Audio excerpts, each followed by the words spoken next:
Suspense. And the producer of radio's outstanding theater of thrills, the master of mystery and adventure, William N. Robeson. What you're about to hear is more than the lurid figments of this writer's imagination. It has happened in the prisons of Michigan and New Jersey, Massachusetts and Colorado, and elsewhere, when desperate men, oppressed beyond endurance, turn upon their tormentors. Not a prison break, not a prison riot, but a prison mutiny. Listen now as Howard Duff stars in Eyewitness, a tale well calculated to keep you in suspense. All you want is the background for an article on the state's prison. The managing editor has assigned you because you'd never been inside a penitentiary before. Fresh point of view and so on. But you get the distinct feeling that you're an unwelcome visitor here. The warden makes one thing plain. Of course, anything you may write about the institution will have to be cleared through me. And outside the main gate, your guide, the captain of the yard, comes up with a charming thought. Inside there, you may see somebody you know, or there may be somebody who knows you. They may try to speak to you. If they do, don't answer them, and don't speak to anyone. Don't give anything, don't take anything. Everybody's better off that way. Well, I don't want to seem facetious, but I doubt if any friends of mine are in there. You never know, Mr. Kelly. You never know. And as the guard turns the key and you step inside the prison, you feel that you are a prisoner. You feel you will never walk back through that door alive. The door opens, and you are inside. This here's the yard, Mr. Kelly. The yard. Men. Hundreds of men. Sitting in groups talking, standing in groups talking. A great beast in blue. Each man dressed alike in faded blue dungarees, blue shirt, and blue denim jacket. These are the disenfranchised, the men without names, without citizenship. You step ahead of the captain, and he grabs your arm, and his fingers go deep. On the sidewalk, Mr. Kelly. Oh? Yeah. Sidewalk's out of bounds. To the inmates? Yeah. Why? We gotta have a way to get around, too. Well, why can't we just walk through? You want to get yourself killed, okay, but not when I'm responsible for you. Then you notice something. As you walk along the side of the yard, they're casing you. The men in the group standing, squatting, sitting, notice you first, and then the captain, and immediately turn their backs. It's a subtle choreography of a faded blue ballet. A flick of the eyes, a turn of the head, and as you pass, a solid phalanx of backs. Blue denim backs. But the faces, before they turn, they're the faces of men, not convicts. The faces of the boy on the bakery truck, the teller in the bank, the checker in the supermarket, and that old one, a lifer probably, might be the face of your father. And you shudder a little, and you think, the difference between them and you is that they got caught.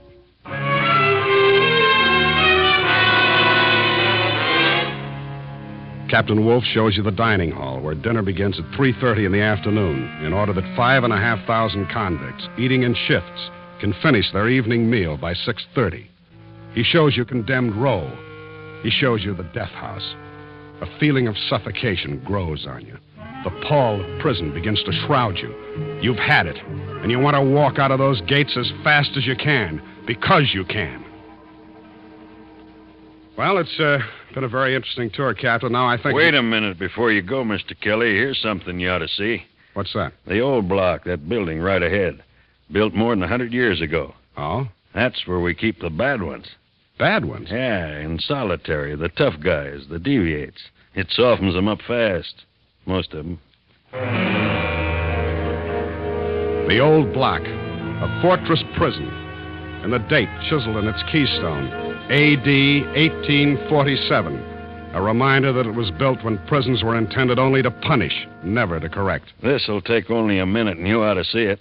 Ain't changed much in over 100 years, I can tell you. You stop in front of the heavy steel door, but no guard peers through the bulletproof glass peephole. The door is not instantly unlocked like the others had been. That's funny. Should be a man on the door at all times. Oh, there he is. Go ahead on in, Mr. Kelly. You walk in, your eyes temporarily blinded by the transition from the bright daylight to the dimness of this corridor. The door clangs behind you, and you feel something sharp jab your back. All right, both of you. Stand where you are. Say, what is this? You're referring to what you feel in the middle of your back. It was once a file from the machine shop, now it's a shiv. Oh, And if you make one move, Wolf, I'll drive it straight through your gut. Frisk him, Joe. Yep. Here's a sap. Good. This gun. Good, we can use him. Now, this one's clean. He's an outsider. You can't get away with this. We can't. We have. I'm happy to report, Captain Wolf, that the old cell block is completely controlled by its 32 inmates, with the 4 guards and the captain himself as hostages, not to mention an anonymous outsider. Now, listen, you're asking for trouble. Mr. Kelly here is from the Capital News Telegram. Oh, a journalist. Well, I couldn't ask for a better guest. I think, Mr. Kelly, you'll serve us better than even the warden could. I trust we didn't tear your jacket when we were forced to stick you a moment ago, Mr. Kelly. I don't think so. I hope not. The name, Mr. Kelly, is J. Conrad Allen. That's spelled with 1 L, Mr. Kelly. Whether I end up a live lifer or a dead hero, be sure, Mr. Kelly, to spell it with 1 L. Hey, Connie, Don't call me Con. The name is Conrad. I'm sorry, Conrad. What do you want me to do with these 2? Lock them up with the guards? No, not yet. I'll need Captain Wolf's cooperation. You won't get it. Would you like to bet on that? Well... How about you, Mr. Kelly? Are you going to cooperate? Well, I don't know. Well, we'll see. All right, men, listen to me. Now, look, here's why we stand. We got Limpy to thank for this. He pretended to be sick and got that greenhorn guard to open his cell. He conked the guard, locked him in his cell, and let Big Joe and me out. We took care of the rest of the guards. They're all locked up in cell number 3. All right, quiet. Wait a minute. That's not all. Just after we got 'em locked up, who should walk in but our old friend, the captain of the yard, Lard Tub Wolf. Wait. I'm next. We also have another guest, Mr. Kelly of the Capital News Telegram. An outsider. He ain't no good to us. Well, don't be too sure about that. Now, there are 32 of us, and we have the guards' 4 guns.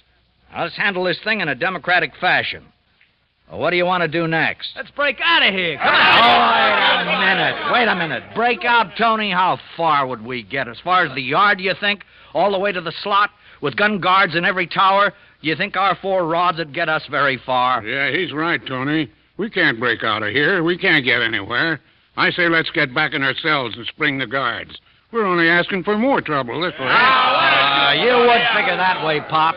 From your point of view, you're right. You aren't going anywhere. You're in here for life. All right, then let's go. Let's make a break for it. Come on. No, that won't work. But I'll tell you what will. The 3 guards, Lard Tub Wolf and Mr. Kelly, will work for us. I don't get it. What are you driving at, Con? Don't call me Con. I'm sorry, Conrad.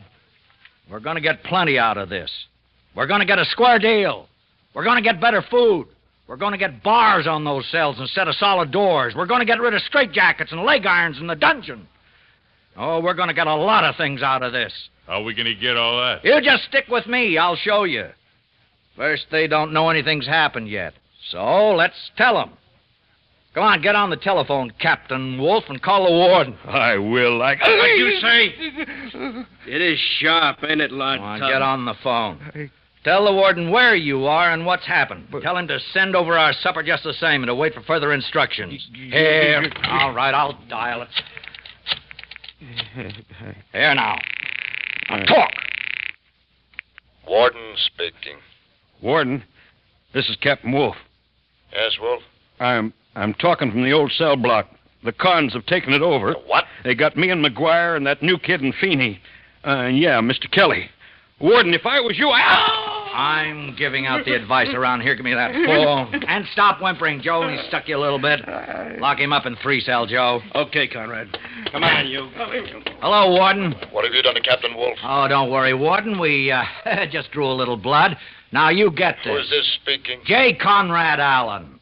Oh, number 6720. No, Warden. J. Conrad Allen is the name. What do you want? Plenty, and we don't want any funny business from you. Now, look here. No, you look here, Warden. Now, look, you just sit tight until you hear from me again. And don't you forget to send supper over as usual. I will not. Okay, Warden, okay. Don't send the supper then, but you better send a stretcher, because we're just about to beat up a guard. Big Joe. Yeah, which one, The Conrad? one who's so handy with the chain strap. Feeney? Yeah, that's him. Here's his chain. Use it on him. It'll be a pleasure.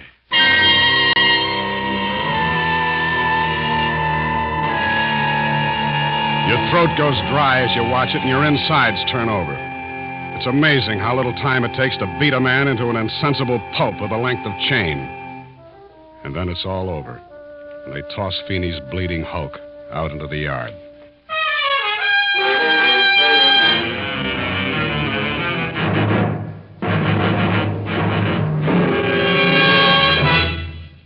You are listening to Eyewitness, starring Howard Duff. A tale well calculated to keep you in suspense. After they've carried Feeney's broken body away, it doesn't take long for supper to arrive. Rolled up to the door on steam carts by frightened trustees. The men of the old cell block fall to with an appetite you can't share. Not only because the soup is greasy and thin, and the bread rough and thick, but also because you've just seen a man nearly beaten to death. Why, you're not eating, Mr. Kelly. I'm not very hungry. I don't blame you. But after a while, you get hungry in here. Now, you get so hungry you'll even eat this guck. Yeah, I suppose you do. But don't think just because this is punishment food that it's much better in the mess hall. It isn't. It's just more filling over there. Did you have to do it? What? Beat up the guard. Of course. Why? Force. That's the only thing they understand. The guards, the warden. That's the way they treat us. You don't have to do anything. You just have to have a guard down on you. And it can mean 3 days in a straitjacket. You get in a real rhubarb and you can go down to the dungeon for anywhere from a week to a month. The dungeon? Yeah. The dungeon. It's down in the cellar of this block. Cells are 5 feet long, 5 feet high, and 3 feet wide. So you can't lie down, you can't stand up, and there's no light. It's not a pretty place, Mr. Kelly. You see what I mean? I'm beginning to. Okay, Mr. Kelly. It's your story. What do you mean? Oh, Mr. Kelly, for a newspaper man, you amaze me. It's your story. Eyewitness. You going to let me out? Oh, no, indeed. We need you. Well, then how can I... Phone it in. When's the morning edition go to press? Well, the Bulldogs put the bed at 8:15. All right, you got a little more than an hour. Can you do it? Oh, sure, if I can get a call through. You'll get a call through. Hello? Outside line, please. What? You heard me, Warden. Tell the operator to give us an outside line. What are you trying... Mr. Kelly wants to file a story. Well, no story goes out of here without my okay. No? I bet you're holding a press conference in your office right now, aren't you? Well, so am I. Mr. Kelly wants to file his story. I will not be intimidated. How's Feeney, Warden? Is he resting easy? Who do you want next, McGuire or that green kid who opened the first cell? Name him. We'll deliver him to you in pieces. Look here, Alan. Don't you realize what'll happen to you men? You can't get out of there. You're already in bad trouble, all of you. You've forfeited your chance for parole by breaking out. You've extended your sentences by beating up Feeney. You're only making it worse on yourself. Now, if you don't give up, you'll all spend the rest of your lives right where you are, in the old block. Threats, Warden? You threatening us? What's the matter? Scared? Because we're not. We're sitting pretty, Warden. But you got plenty to lose. You might lose your job. And where could you ever find another one so cushy? You better play ball with us, Warden, because we're playing for keeps. Now get me an outside line. I will not. Okay, Big Joe, go to work on the next goon. Sure. Now, wait a minute, you can't. It's inhuman. I suppose the dungeon isn't. But you can't... Get me that outside line, Warden. Give me your word you won't harm that man? I'll give you my word for now. You get me that line. What number do you want? Get me the Capital News telegram. The managing editor. Yeah, person to the managing editor, Mr. Wiley Brooks. How did you know? And make it snappy. How did you know the ME's name? Why, I've been around some, Mr. Kelly. I needn't warn you, I suppose, not to double cross us. How could I? I don't know, but just don't. You saw what happened to Feeney. Yeah, I saw. But I have to include that in my story. I want you to. It happened. We're not ashamed of it. Oh, and here, you'll want to include this. What's this? A list of demands. Oh, I want to get that in. I want the warden to see that in print, and the prison board, and the governor. News telegram, Brooks speaking. Hello, Wiley. This is Conrad Allen speaking. Conrad? I thought you were in prison. Yeah, I am. Well, then what's going on up there? We got a flash that there was some trouble. There is. We got a man up there, but we haven't heard from him. You will. Say, what is this? Well, I've never forgotten what you did for me during my trial. Well, I knew you were framed. After all, you were the best City Hall reporter I ever had. Well, thank you. I told you I'd return the favor someday. I got an eyewitness story for you on the mutiny in the old cell block. Well, let's have it. Well, you know me, Wiley. I was never very good phoning a story, and I think better to typewriter, so, I'll turn you over to your Mr. Kelly. Is he there? Yeah, he's one of our hostages. One of your... Take it from here, Mr. Kelly. Hello, Wiley. What are you doing up there, Bob? I'll fill you in when I get out of here, if I get out. Right now, here's the story. Ready? Ready. At 3:43 this afternoon in the old cell block at State's Prison, John J. Casey, alias Limpy, You dictate the story as fast as you can, including the mutineers' listed demands. Abolition of the dungeon, better food, abolition of the use of straitjackets, chains, whips, and blackjacks, and no reprisals against the prisoners involved in the mutiny. Well, that winds it up as of this minute, Wiley. Wait a minute. I got something to add. Just a minute. Conrad Allen, that's spelled with one L. I know. He wants to add something. Hello, Wiley. Yes, Conrad. Look, I got 3 guards left. Now, your bulldog still hits the street at 10 p.m., doesn't it? That's right. Well, if they don't meet our demands by midnight, we beat up a guard. The next one goes at 4 a.m., the last one at 8 o'clock tomorrow morning. You can print that. Yeah. Okay, Conrad, but listen. Let Bob Kelly out of there, will you? I need him on this story. Wiley. He's on the story, and we need him. And if they don't give in by 8 a.m. when I run out of guards, I'll need your Mr. Kelly very badly. You hear it, you don't believe it. And then you think of Feeney. You're not so sure. The time drags on. Some of the men go back to their cells to sleep in the unaccustomed half-freedom of open doors. A couple of them pull the doors quietly shut because sleep is impossible with the doors open. 8 o'clock. 9 o'clock. 10. Well, paper's on the street now. 11 o'clock. The tension mounts. Slowly, Conrad's midnight deadline approaches. The hands creep toward 12. They meet, point upward. 10 seconds. 15. Nothing happens. Okay, boys. Who's next? How about McGuire, the blackjack specialist? Use his own on him. Okay, Conrad. Warden speaking. Send a stretcher, Warden. McGuire will be ready for you in 5 minutes. Here's your answer, Conrad. Hey, the lights! Somebody turned off the lights! So that's the way he wants it.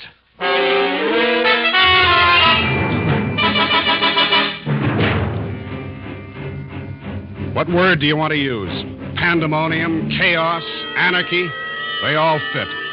While the screaming guard is beaten into unconsciousness, the roaring men break apart the wooden furniture, dump the cots over the balconies, rip open the mattresses, and build a fire in the middle of the cell block. And at last, after the guard has been dumped into the yard and carried away, their anger subsides into sullen silence.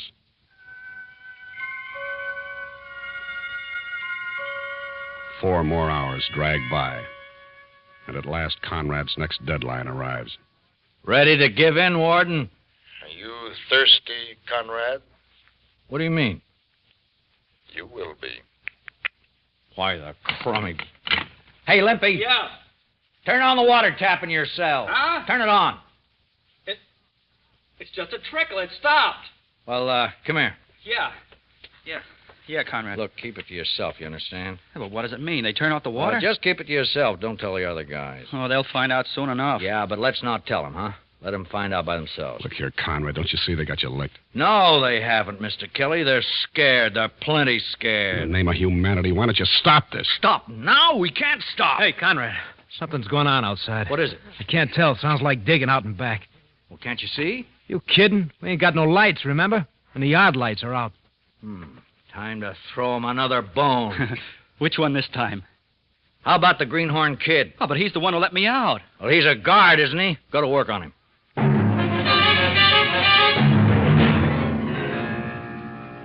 So the Greenhorn Kid gets his and is dumped into the yard.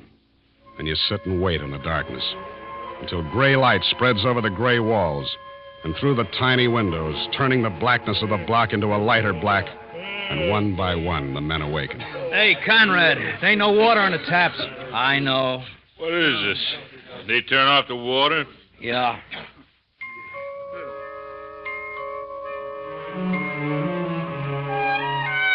Another hour goes by, and it's breakfast time. Hey, Conrad, when do we eat? We wait and see. Well, I'm hungry. We wait.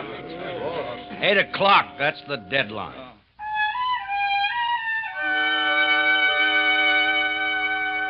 And at last, 8 o'clock.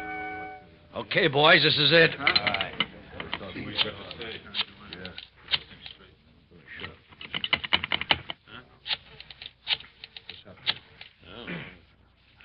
What the... Well, what's the matter, Conrad? Phone, kid. They cut off the phone. What? Gee, Conrad, what we gonna do? We got no lights, no water, no phone, no food. I told you, son, we better give ourselves up. Oh, go back into your cell and get lost, Pop. But what are we going to do, Conrad? Well, boys, how would you like a little exercise? Huh? Big Joe, Yeah. unlock the lard tub. With pleasure. Come on, give him to me. Come on. Now, boys, with Lard Tub Wolf, it's going to be different. Everybody gets a crack. Because everybody's got unfinished business with Tub, isn't that right? Okay, Big Joe. Handcuff his arms behind him and stand him up by the door. All right, now, boys, line up. But, fellas, be fair. You guys at the head of the line go a little easy so the fellas at the end still have something left to work on. Okay, go to work.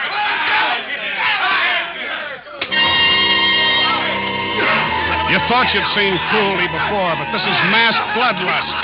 The tormented turning on their tormentor. Each man delivering his retribution on the captain of the yard.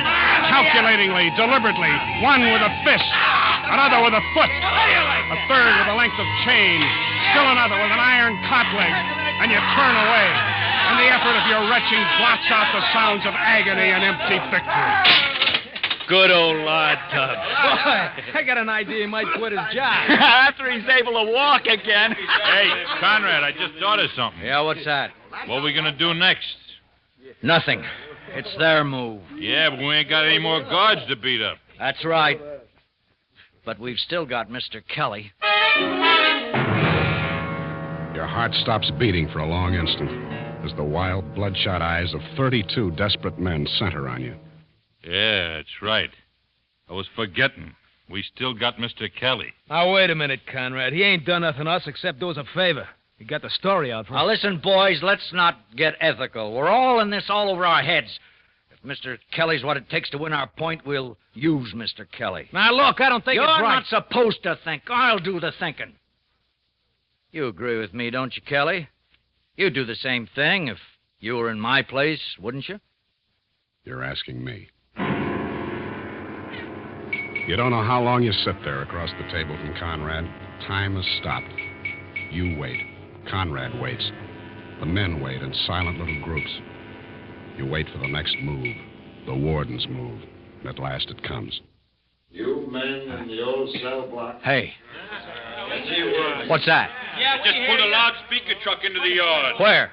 Oh, yeah. Can you hear me? I'll break out this window. Yeah, Warden, I hear you. I'm not talking to you, Alan. I'm doing the talking for the guy. I'm talking to all of you men. I've just come from a meeting with the prison board, the governor. We're in agreement that we will not permit the authority of this state to be bullied by a tiny group of men who haven't even the rights of citizens. Make it simple, Warden. You turning us down?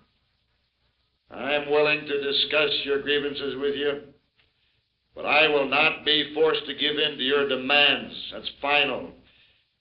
Now, men, I urge you, come out of there peaceably, and we'll see what can be done for you. Thanks a lot for nothing, Warden. We'll sit tight. Men, don't listen to Alan. He must be crazy to keep you there, and I think he is keeping you there. Now listen to me. I've cut off your lights, your water, your food. I could let you rot in there, but I don't want to do that. Come out peaceably. Ah, go blow it. All right.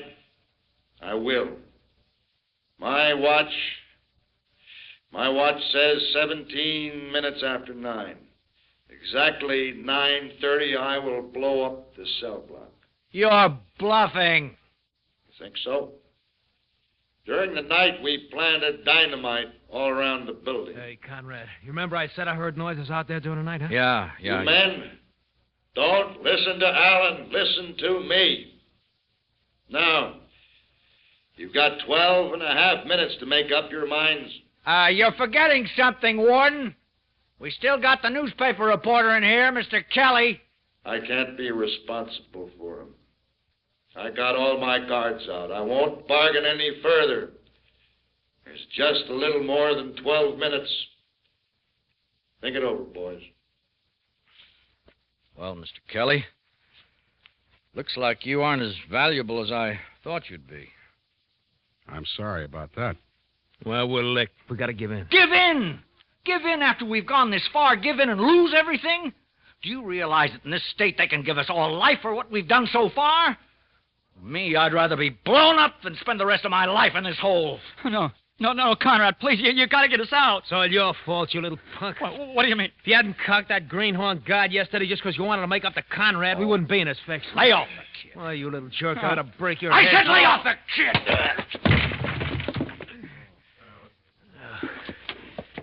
You made a lot of mistakes, Conrad. This is one too many. You had yourself a ball ordering us around, promising us you'd mastermind us out of here. Where you got us? 5 minutes from Kingdom Come. Now the warden's only bluffing. He wouldn't dare blow us up. I'll get you all out of this. No, Con. Call me Conrad! No, Con. I'm not waiting no 5 minutes to find out if he's bluffing.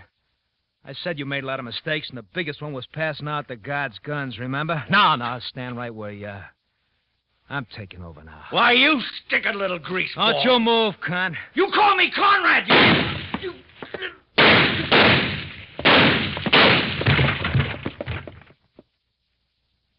Less than 5 minutes, boys. I'm going out. Anybody joining me?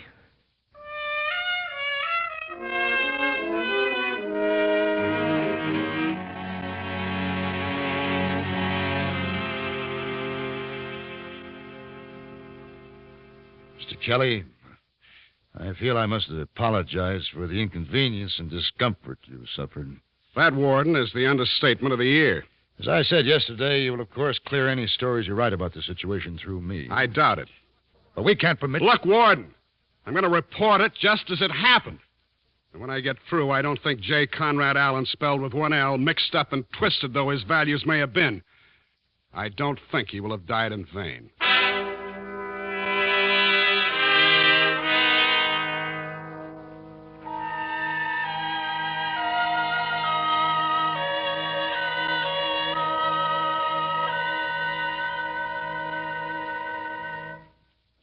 Suspense,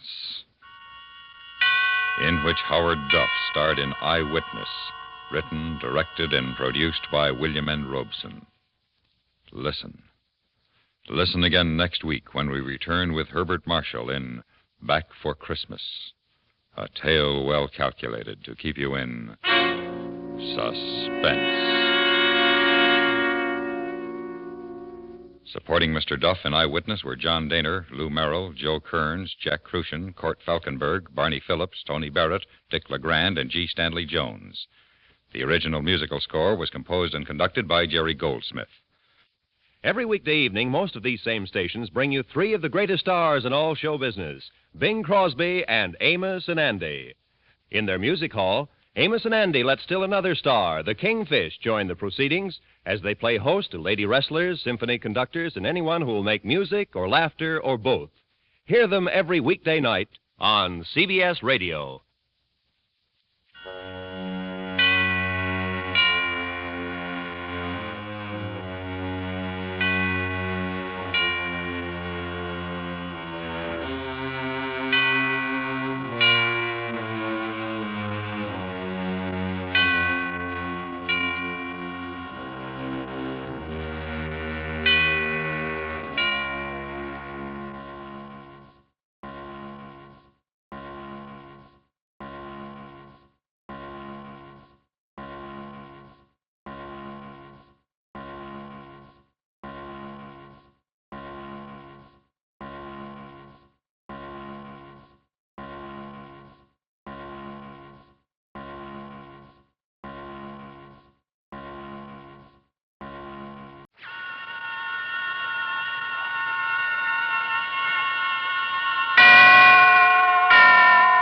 Suspense.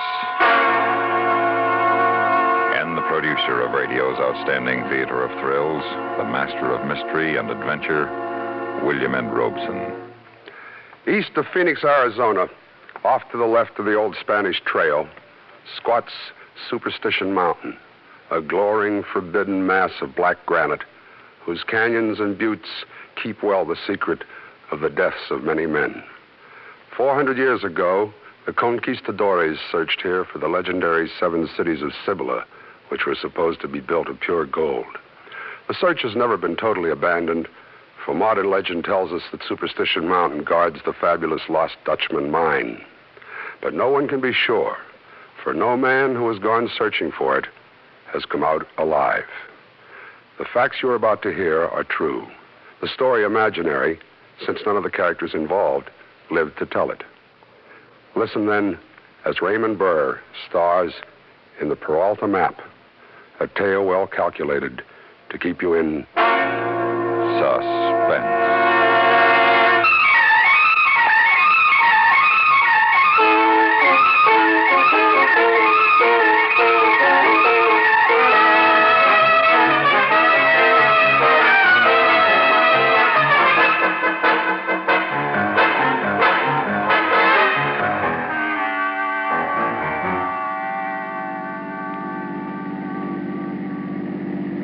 How much further?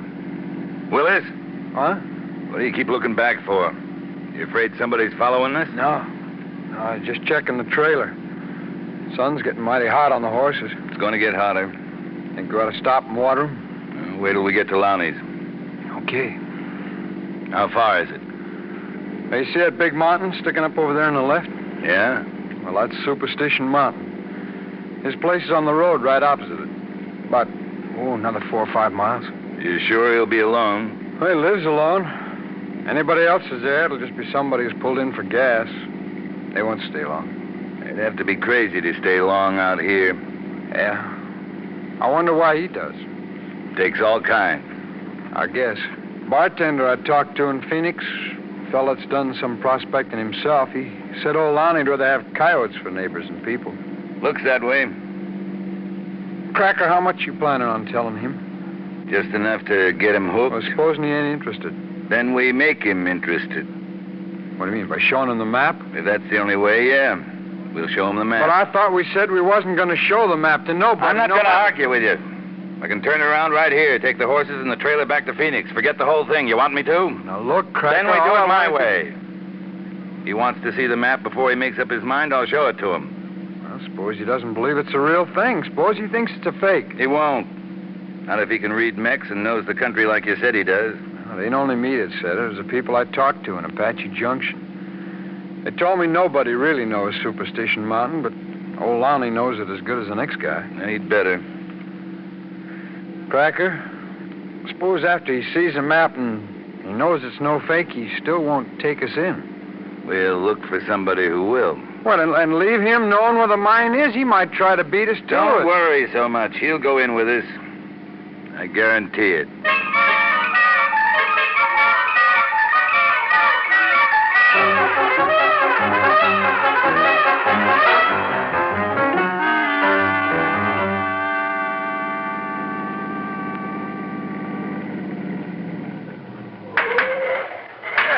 Morning. Morning. Still up for you? No, thanks. The way you're headed, there ain't another station for 50 miles. Yeah, that's what I heard. You alone here? Yeah, alone everywhere since my wife died. Morning, Mr. Lonnie. Morning. What's the matter? Don't you remember me? I stopped in here a few days ago. I asked you some questions about the mountain over there. Oh, move around so's the sun's not in my eyes. Okay. Oh, yeah, sure.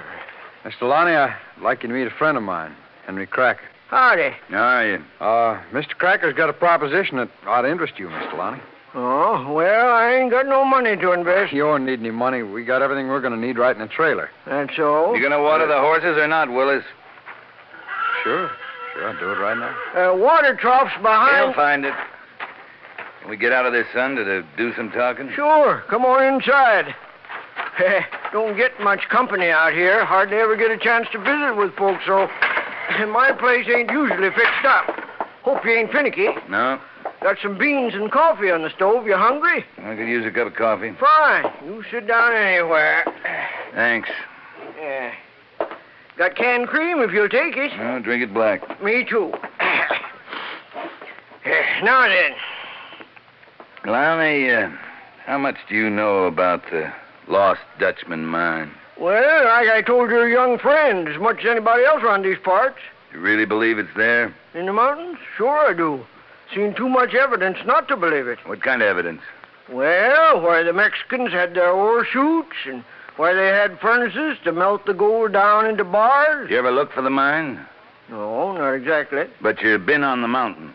Well, a long time ago, I used to go deer hunting up in some of the box canyons around Weaver's Needle, where it's supposed to be at.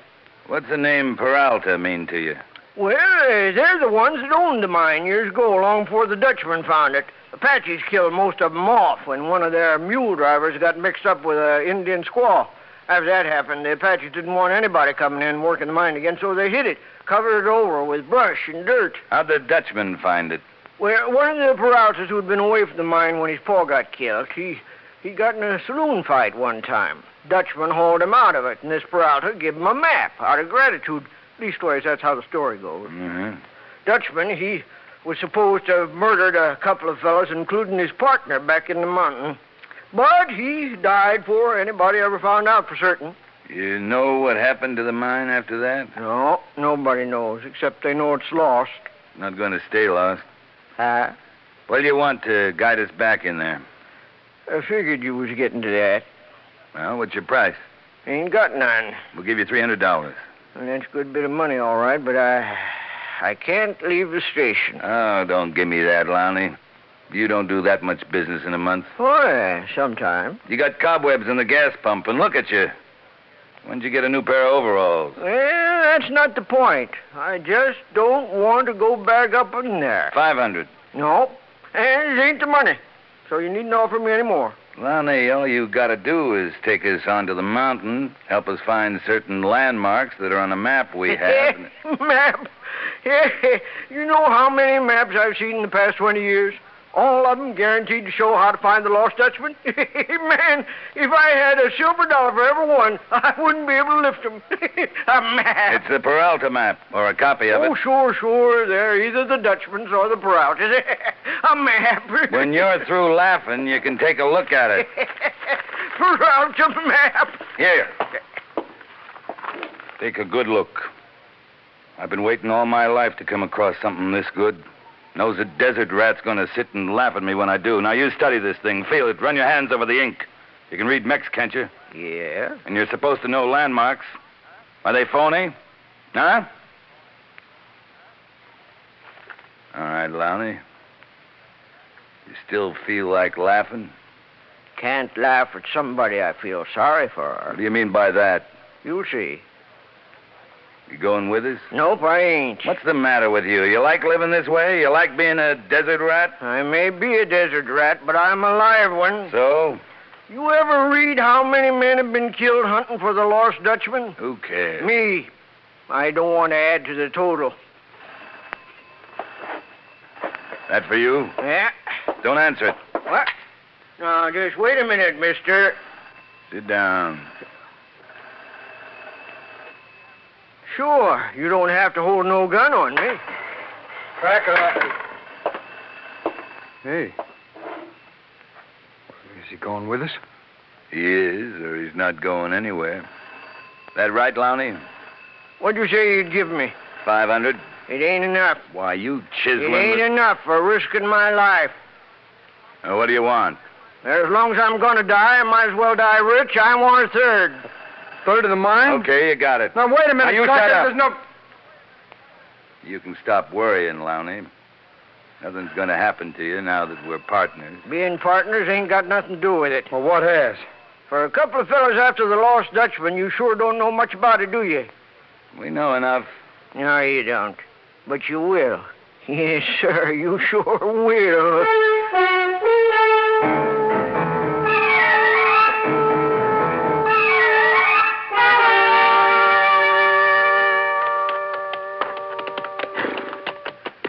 canyon's a good place to bed down, Mr. Cracker. Any water in it? Supposed to be right up ahead. All right.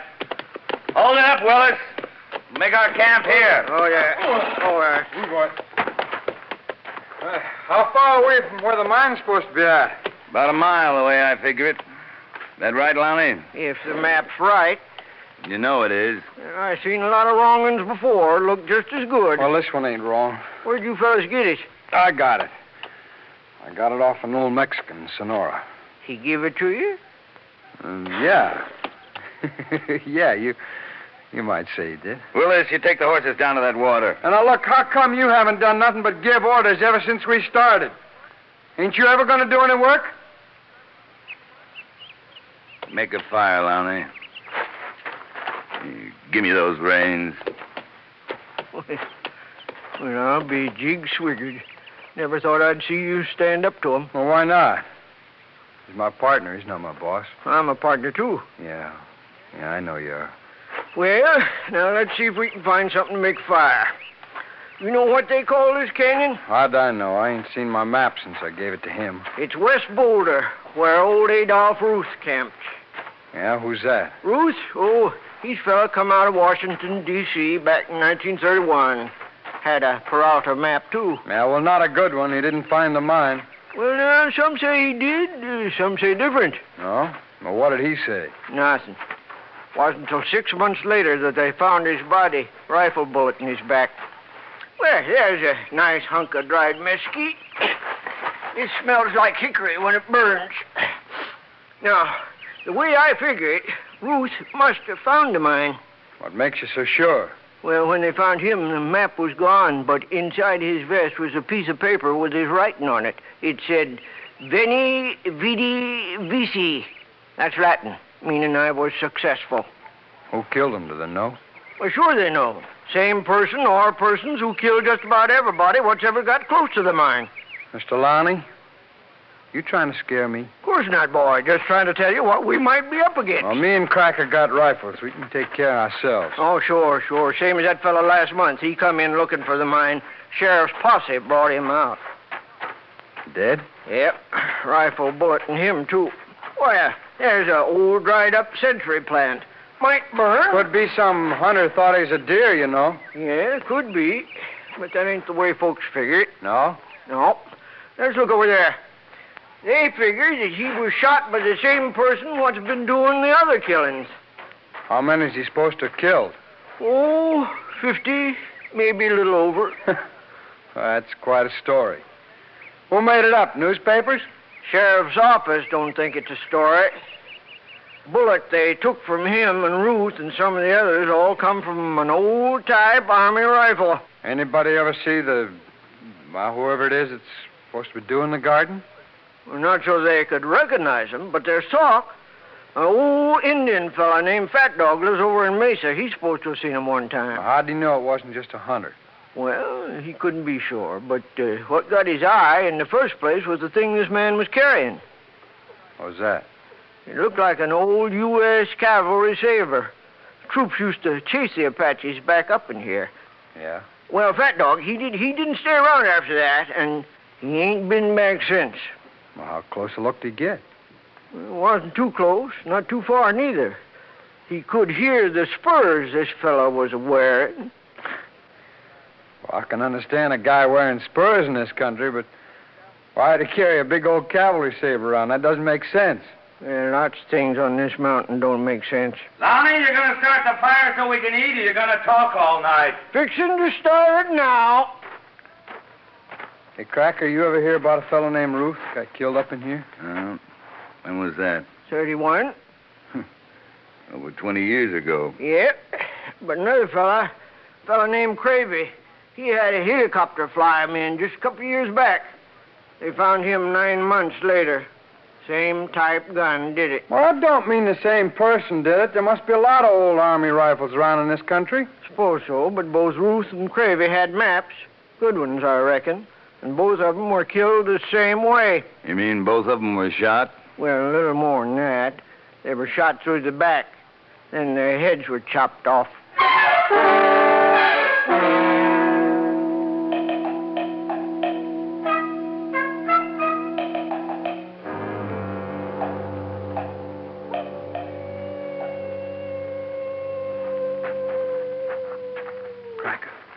Yeah? Cracker, this place is beginning to get on my nerves. What's he doing?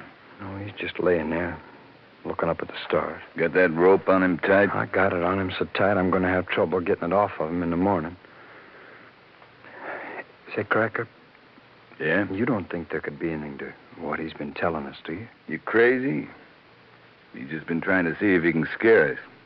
Yeah, I guess so. Now you go hit the sack. We got a big day ahead of us. Yeah, I know. Well? Oh, nothing, only... What's the matter, Willis? Something been eating at you since we started up here. Well, I think you should have asked me before you gave him a third of the mine. I haven't given him anything. Well, you said you would. Have we found it yet? Well, now you know we ain't. Then so far he's got a third of nothing, that right? Yeah, but, well, when we find it... If we find it, it'll change all our lives, won't it? Well, sure. Change his, too. Permanently. You know? See what I mean? Yeah. Yeah.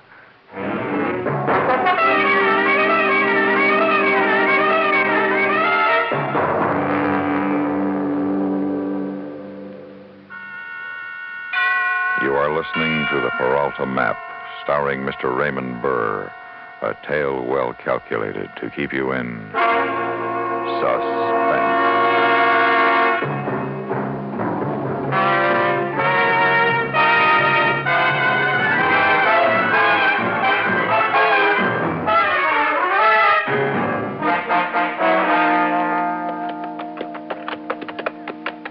Cracker! Willis! Better hold up. That Peak Weaver's Needle? That's it. And from here on, we go east. Come on.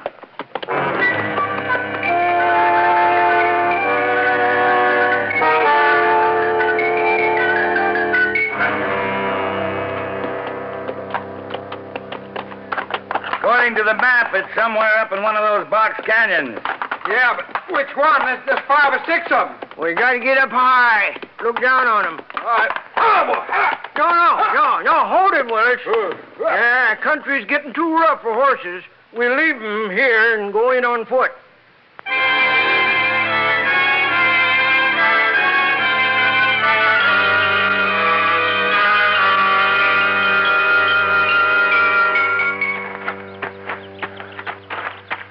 All right. Let's stop and take a look. If the map's true, it should be somewhere right below us, right? Yeah, that's right. Let's see the map. Medio East. Southeast. Which way is it? Off here. Willis! Yeah? Can you see Weaver's Needle from where you are? Yeah. You be careful on that ledge, Willis. All right, now face the north. To your right. That's it. Now hold it. You see anything about a mile off? Oh, yeah. Yeah, a kind of a hill. Got a flat top? Yeah. Turn to your left, easy. Yeah, that's it. Easy, that's enough. Mine should be in a canyon right below where he's standing. Willis, what's below you? Huh? What's right below you? Canyons. There's 2 of them. Boxes? Yeah, both of them. Should that be? Uh-huh. The wrong canyon's got 3 swallows growing at the entrance to it. Willis! Yeah? Willis, you got $1 million below you. You hear me? Right below you. What? Willis! Come back here! Willis! Crazy fool's gonna break his neck running down that ledge. Let him. What? We don't need him to find the mine. Well, you don't need me either. Sure I do, Lowney. How'd I find my way down this mountain without you? Willis! Willis!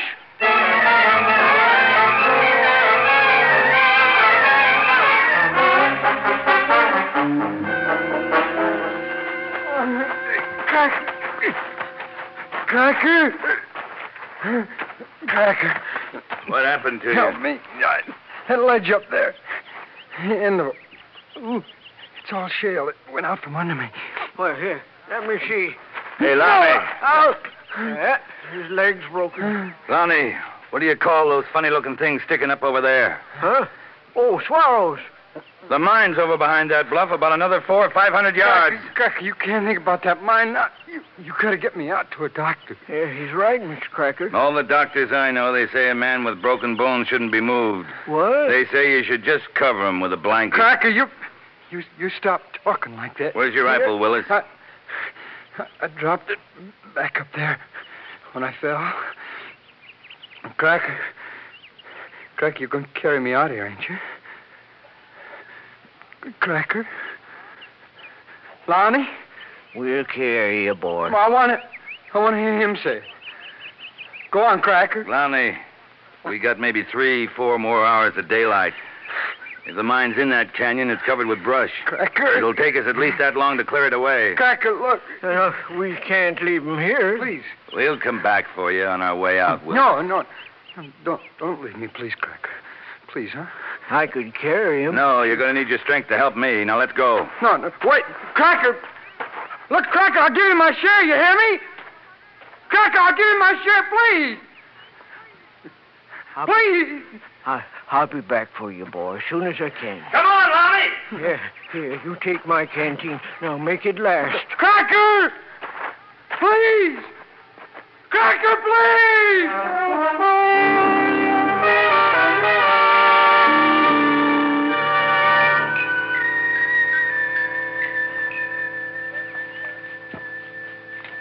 You find anything under these bushes? Anything that could be a sign? Nope. Yeah. Let's measure it off again. Supposed to be 20 paces south of the entrance to this canyon, only there's no hill there. No way for him to have put in a shaft. Now, wait a minute. Huh? Could be a glory hole. A what? A mine don't have to angle into any hillside. Glory hole, it goes into flat ground. Yeah?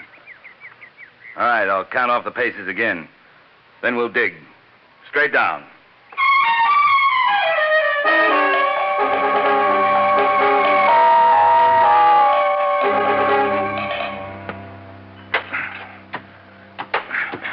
Come on, Lonnie. Keep on digging.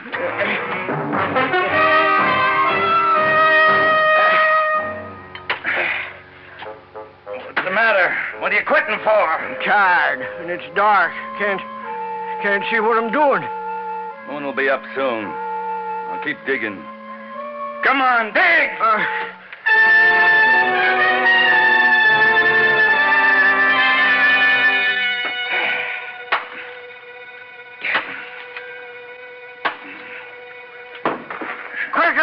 Cracker, you struck wood. Yeah, I hear it. That's it. The door to the Sounds mine. good to you now, don't it? We found it. Well, listen, old man, we're rich. You hear me? We're billionaires. You hear me, Lonnie? Billionaires!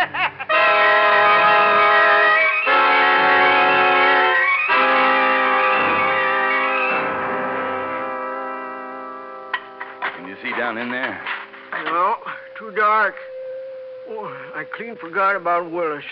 Don't you think we ought to get him out to a doctor? Not till I see what's in there. Well, would it be all right with you if I was to just take him back to where the horses are? No. But I could somehow get him on a horse, and then he might be able to make it back alone. You know better than that. Well, then let me help him. I'll come back. No, I want to find out about this tonight. I want to be sure we've opened up the Dutchman.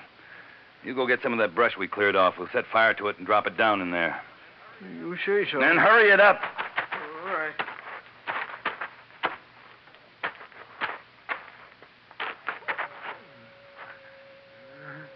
Who's out there? Who is it? Lonnie? What? Lonnie? Mother in heaven. Willis, boy, you... You stay right there, Lonnie. Oh, boy, you crawled all that way. More than that. I found my rifle now. I'm going to use it. Now, listen, boy. We found the mine. You hear? We found it. Is that what happened to you? Well, he wouldn't let me go. Are you sure? Or did you go and make a deal with him? Two of you split my share. You know better than that. Now, let me help you. No, boy. now you... Where is he? That's the mine. Where's that? Over there, behind that brush. You just call him out here. Go ahead. Mr. Cracker? Mr. Cracker? What's taking you so long? Willis! What? Willis is out here. You want to help me carry him in? Lowney, what are you talking about? Where are you? Lowney!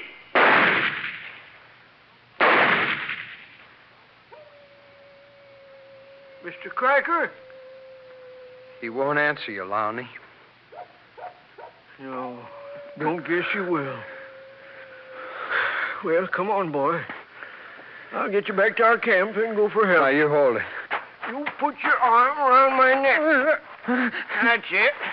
Now, drop the rifle, boy. Huh? Just hold on to me. All right. That's it. Now, let's go. Lowney, I'm not going to forget you for this. You're a good man. There ain't many men who'd carry me out like this. You know, most of them, they'd just leave me to die and get back later and claim the mine for themselves. What's the matter? What you stopping for? I'm going back to the mine. For what? Cover it up. What? When we get out of here, I'm going to have to tell the sheriff everything that's happened. He'll send a posse in to get Cracker's body. Now, there's no sense in them finding the mine. No, I guess there ain't. Of course, that's ours. Now, you wait here for me. Lonnie? Yeah? You remember, I'm dependent on you. Don't worry, boy. Don't worry. I'll be back in 5 minutes.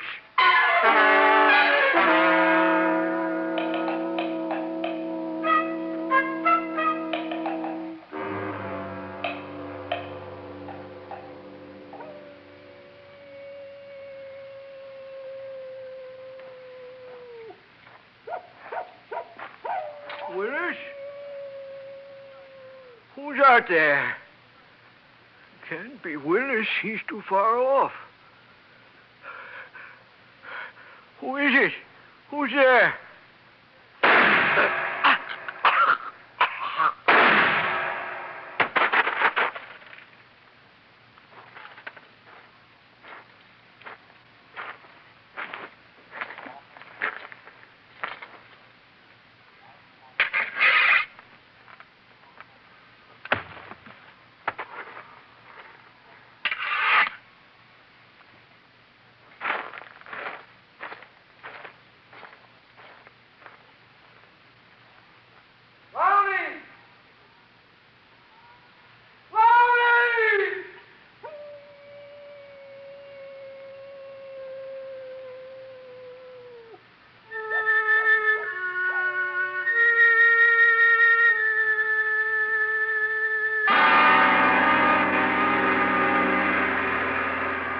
Suspense,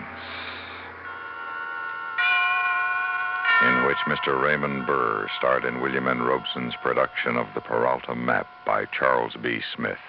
Listen. Listen again next week when we return with Frank Lovejoy in The Outer Limit, another tale well calculated to keep you in suspense. Supporting Mr. Burr in The Paralta Map were Stacey Harris as Willis and Junius Matthews as Lowney.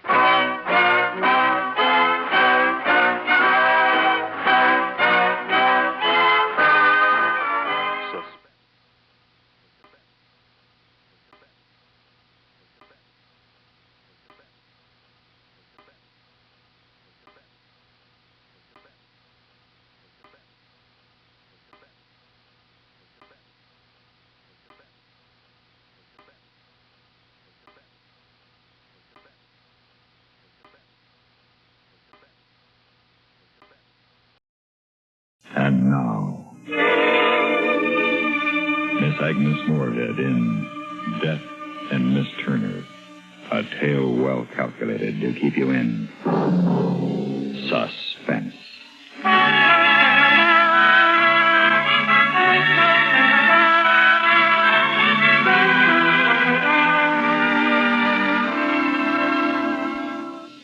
We went out for a walk this morning. I was dead, and I went out for a walk. Miss Briggs went with me. It was her idea. I wouldn't have particularly thought of it. She'd brought the new picture in this morning. She took my chair and stood on it, and took off one shoe and hammered the nail in the wall and hung the picture up. She asked me if it was hanging straight, and I said I thought so. Then she said, well? And she took off her glasses and gave me a little inquiring expression. She always does that after she's done something for me. She wants my approval. So I looked at the picture hanging there, and I smiled, and I said, it's lovely. A plain black frame. Yes, you're right. That's just the right frame for it. There are some other pictures downstairs we could have framed, if you like. There would be a lot of trouble, wouldn't it? Not a bit. I think I could sleep some more. There's a headache just hovering over me. I don't want to wait until it gets me. Of course. You finish your nap. You know what might be nice, though, later on? To go for a stroll in the park. Go out today. And have lunch somewhere nice. Like 96 Piccadilly or Clarendon. How about it, Rachel?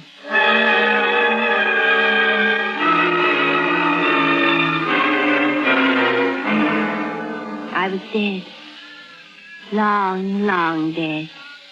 And I went out for a walk. My name is Rachel.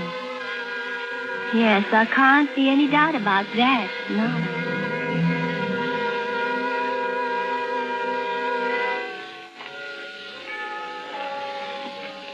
And then the American meets the Englishman and says, well, how are things here, old boy? And the Englishman says, better than next year. Are you getting tired, dear? Seen enough of London for one day? Oh, no. I'm enjoying this so very much. As long as we don't walk too fast. Oh, we're not, are we? No, it's lovely. How long have you been in London, Rachel? You know I can't tell you that, Miss Briggs. Of course. I've forgotten. You're just hoping that I just might let something sort of slip accidentally. Aren't you, Miss Briggs? Yes, I guess so. It'd be nice, wouldn't it? No, it wouldn't. Don't count on it, Miss Briggs. It's not going to happen. I can't risk it. Very well, my dear. Oh, look. Here's the frame shop where I got our new picture done. The black frame you like so much. He's framing some more for us. Let's just go in and see how he's coming along. Is this a new shop? Yes, I think so. Hello there. Anybody in? Who's that? Oh, Miss Briggs. And how are we today? Oh, fine, thank you, Mr. Putney. My friend here and I thought we'd just look in and see how our little job of work is going. I see. Yes. That was the Four Oils. By who was it? Turner, that's it, Turner. Let me see. Oh, no, I'm afraid we haven't got to them yet. They're still hanging up there on the line. I've been here before. I beg your pardon? It was the same. Why, I'm afraid not. You see... What do you mean? I tell you I've been here... I've only just opened my shop a few weeks ago. I'm not talking about your shop, Mr. Putney. But these paintings... Oh, these paintings. Oh, I don't know. Miss Briggs brought them in. By Turner. Turner? That's preposterous. J.M. Turner? Why, these have nothing to do with him. In the first place, he was watercolor. In the second place, landscape. In the third place, he was... Not J.M. Turner. Another Turner. They're signed... Turner. Oh. Interesting painter, don't you think? Not exactly macabre, but something shivery about them. All four of them seem to have an... Well, I guess you'd call it an ominous overtone. Really?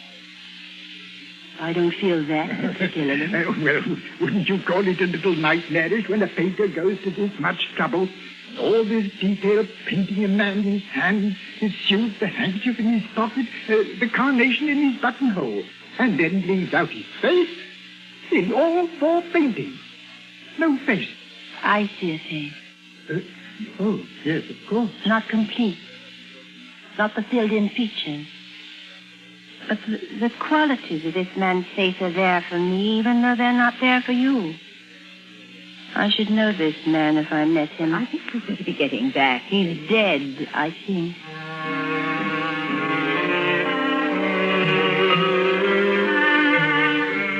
We rode back in a taxi, Miss Briggs and I. She had a bundle which Mr. Putney said she'd ordered or something. I wasn't listening to them. Every time I opened my mouth to say something, I gave them an advantage. Every time I went out for a walk, like today, I showed things in my expression that told them what they wanted to know. I'd fallen into a trap when Miss Briggs had suggested that walk this morning. I'd been weak. I should never have gone. I want to be dead. And I won't be brought back from it. No, wasn't that a pleasant outing? Yes. Yes. Whatever have you got in that bundle? This? Mm-hmm. Stuff I ordered the other day from Mr. Putney. Oh? What is it? You laugh. No, I won't. Well, I know it's foolish, but... Well, anyway, it's something I've always wanted to have a private dabble at. They say it relaxes the nerves. And who knows? I'm younger than Grandma Moses. Paint. We bought a box of paint. And brushes. This one, if you please, costs 2 guineas. It's for the fine detail work, he said. Sable. It's a sable brush. And these, you mix your colors on them. Palette. And then there's, whatever this is, fixative. And, well, anyway, I've gone and got a perfect smasher of a real professional kit. Now, if someone will teach me to draw a straight line... You didn't buy this box of paints for yourself. Did you, Miss Briggs? Well, whatever you bought them for me. That's it, isn't it? I was a painter. That's what you're waiting for me to find out, isn't it? R. Turner. The painter who does portraits of a man without a face. It's Rachel Turner. Is that it? I don't remember it, but is that it? Am I Rachel Turner? Wait here. I've got to get Dr. Price. I looked at the door a moment after she had gone. Then a square of white became the only thing in the room. I picked up a canvas. I drew a chair forward and propped the canvas against it. I was doing my best not to think, not to govern my actions, simply to allow whatever might happen. My hand was tearing away the cellophane wrapper from the charcoal. I leaned over the square of white propped there on the chair. And like plunging a dagger into a white body, I invaded the purity of the canvas with a bold and perfectly symmetrical oval in black. Done with one stroke. The charcoal fell from my hand. Now the oils were spurting onto the palette. The sable brush, stabbing into the colors, blending them, tasting the mixture. Perfect flesh tone. Why? For what sake? And then there was a roaring in my ears like the sound of a train rushing through the night. Rachel, here is the doctor. The doctor? Well, we meet at last. I mean to say, we meet as people meet in a drawing room. A cocktail party, perhaps, where the hostess hasn't had time to introduce us all round, and we find ourselves, you and I, elbow to elbow at the punch bowl. In this moment, you smile to me as I hand you your glass, and I say, my name is Christ. I'm Rachel Turner. I'm a painter. Who are you? You know, that's a subject on which I'm dreadfully ill-informed. I'm a psychologist myself. Sir Bartley Grice, of Her Majesty's College of Medicine. Good heavens. Not only a painter, but a positive encyclopedist. How would you know that? Have we met before? We've not met at all this way. We don't meet, you and I, Sir Bartley, until some months from now when you are my doctor and I'm a patient who has lost her memory. How much do you know now, Miss Turner? You're going to be sorry. More than that, you'll be the object of all the murderous hatred my soul is capable of if you persist in bringing me back. I shall risk that. Many people hate me. I save many others from being hated. Miss Turner, did you paint this picture just now, in those 15 minutes while Miss Briggs and I were talking? Yes. It's remarkable. Amazing. This man's face. Why him? I mean, for what reason this particular countenance? Is he real from life? Yes. Yes. What does he mean, then? Who is he? I don't know. I don't know. I saw him only once. Then why did you feel compelled to bring back his face, to show to yourself again now? Why?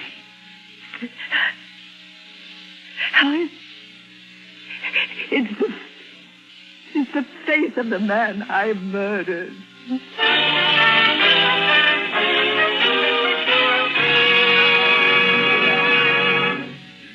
In a moment, we continue with Suspense.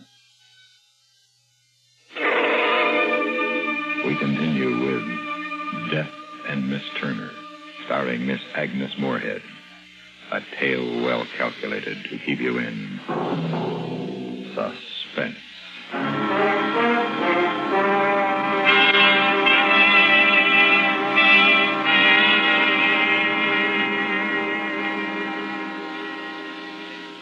You murdered this man whose face you painted, Cheryl? Yes.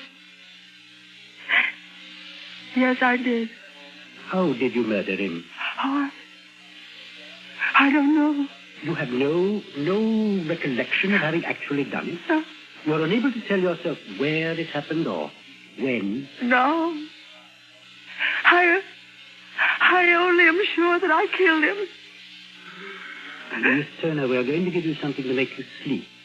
Now, would you roll up your sleeve for Miss Briggs? Yes, dear. Yes, we shall need to help you to sleep for a period of time now. I hope it will be a brief period. You've wanted to sleep a great deal of recent months, haven't you? Yes, that was because you were afraid of reality, of your thoughts while awake.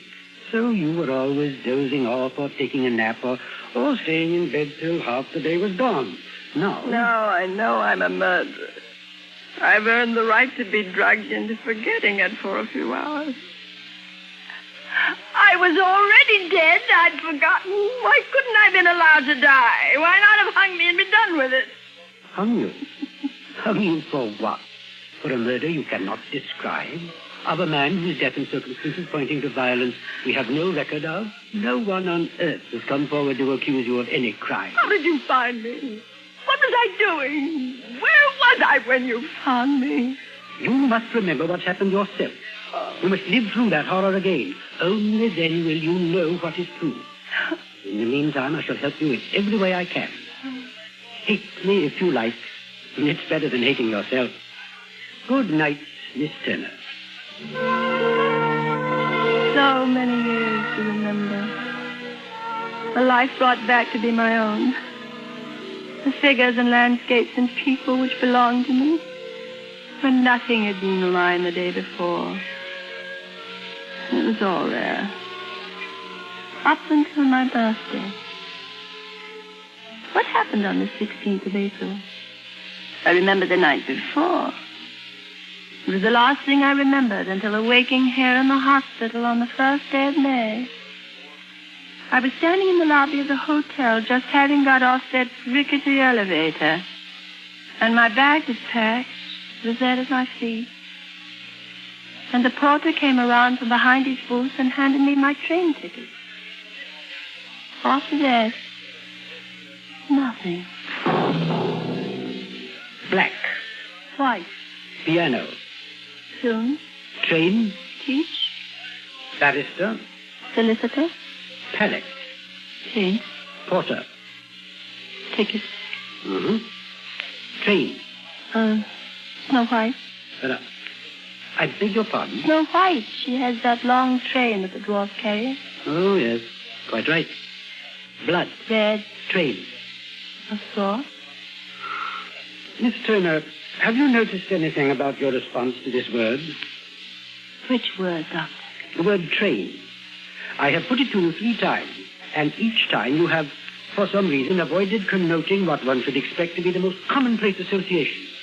You have not answered with smoke or wheels or Waterloo Station or underground. Have you any idea why you should be unwilling to recognize the word train as a high-speed conveyance traveling on rails I don't have any idea. Book. Dealer. Yorkshire. Pudding. Train. Wreck. Thank you, Miss Turner. I think that will do us for today. Miss Briggs took me back to my room. I was in a fever. I could hardly walk straight. She kept dabbing in my forehead with her handkerchief, but it didn't do any good. I could see her lips moving, probably asking me if I was all right and she could help me. But I couldn't hear her. There was another horrifying, terrible sound filling my ears. I held my hands over them, trying to... And it grew louder. In my room, Miss Briggs tried to push me toward the bed. I could see her lips screaming, "You must lie down." But I pressed her out of the way and lunged for the candle. My hands and arms were numb as though they were floating, out of my control. Except that they ached agonizingly. There were flashes before my eyes, pounding waves that threw my head back and forth as though I were being battered in some apocalyptic storm. Then came a frightful shrieking, torn from the throat of a damned soul in torment. And I fell forward on the floor, and something fell with me. And I saw it was the picture I'd painted. And the voice that was shrieking was my own.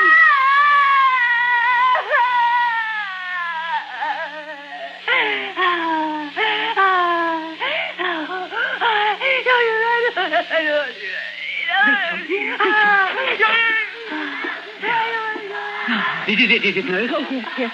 It's all right, roll up that sleeve. Yes, now, Rachel. She painted that picture there, delirious, like a madwoman. Yes, be quiet. Now, Miss Turner. Oh, you hurt me. You hurt me this time. It's stinging. Oh. The mixture's a little bit different this time, Miss Turner. It will stop hurting in just a moment. There, it's better already, isn't it? Oh, yes. This is warm. Peaceful. This picture you've just done, Miss Turner. Is it good? I think it's extraordinarily good. Are you sleeping? Sleeping, but awake. Asleep, but not asleep. Could you describe this picture to me as though I'd never seen it? A man sitting in a railway compartment, looking out the window of a train. Opposite him, with her back to us, is a woman. It is as though we were the woman whose attention is on this man. As though we were this woman? Yes. Don't you mean that you are this woman, Miss Turner? Yes, I am. What day is it now? My birthday? April the 16th. Last April. Yes, that is the day. I'm aboard the Flying Scotsman. I'm on my way to Edinburgh to paint the moors. I'm in a compartment, alone. I'm relaxed and happy. I feel the urge to paint something. Right here as the train goes speeding along. And what will you paint? A man. It is the embodiment of a man. His posture, his clothes. And for some reason, I cannot paint his face. I know his face, but I find it impossible to transfer it to the canvas. I make 4 separate versions of him, but each time my brush remains poised in midair, refusing to invade the oval of white where the face should be. At Manchester, I get out to stretch my legs, walking up and down the station platform. And when I resume my compartment, I find that I have a fellow traveler sharing it with me. As I seat myself opposite him, he turns to face me directly. He is the man. It's his face which is missing from the portraits that lie on the seat beside me. How do you do? How do you do? How do you do? What is it, miss? Do you feel unwell? Forgive me for staring at you. I didn't... I mean, looking at you in this way. That's all right, if you like. I'm a painter, you see. Artist? Oh, jolly good, an artist. Well, this is the impossible part. Here, you see these pictures? Oh, yes. Yes, very interesting. Not to know who it is, his face. Oh, but I do know. I didn't feel I could do the face before, but now I can. Of course. Why? Because it's your face. My face? Why my face? Yes. I know it sounds queer, but... You're going to put my face in there? Yes, if I may. Well, all right. All right, go right ahead. You mean it? No? Certainly. Now, what do I do? Do I just sit here? Yes, just that way. Please, if you tilt your head just a little more that way. Is this all right? Yes. You're in the shadow, though. There's only a little more light. Oh, I have it. Will it be too much trouble if we change places? There's good light here where I'm sitting. Beg pardon? If we change places, I'll sit over there, and you... Oh, yes, change places. Oh, certainly. I sit down where he's been. And he places himself exactly where I've been sitting. For a moment he looked at me, smiling. And then it happened. It was a grinding, crashing thunder. Smoke and steam obscured his face, still smiling and surprised. And then an inferno of glittering wood and glass and rending steel came screaming at him. And the car split in two and flames engulfed him, shrieking in death. I killed him. He changed places with me. It was I who was meant to die in the first place. I killed him. I killed him. I killed him. I killed him.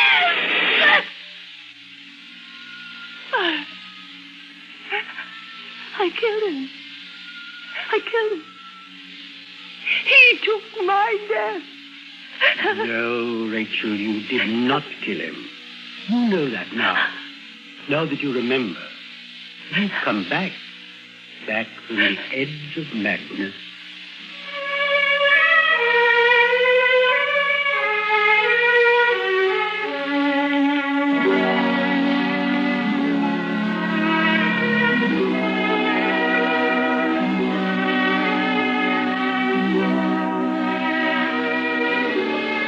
I'm going home now. My train leaves at midnight. They gave me a farewell tea this afternoon, and I even had a cocktail. The hostess was much too busy to introduce us all around. But a very nice gentleman came up to me and introduced himself. My name is Grice. I'm a psychologist. I am Rachel Turner. I'm a painter.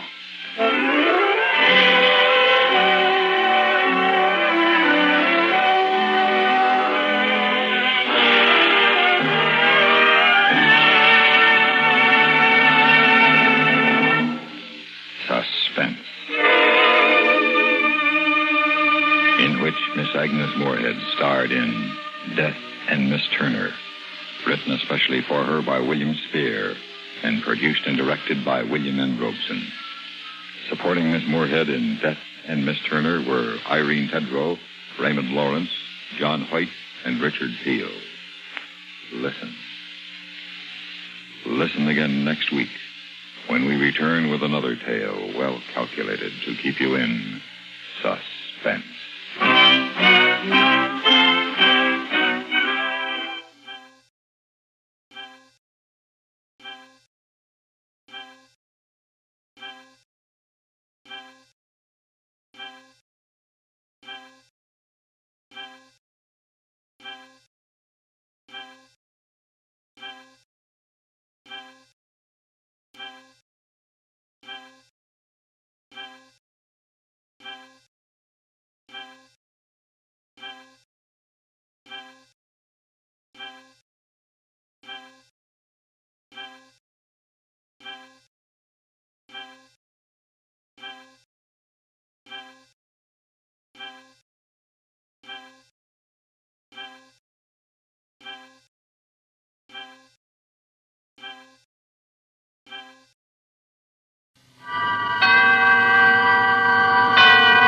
Suspense.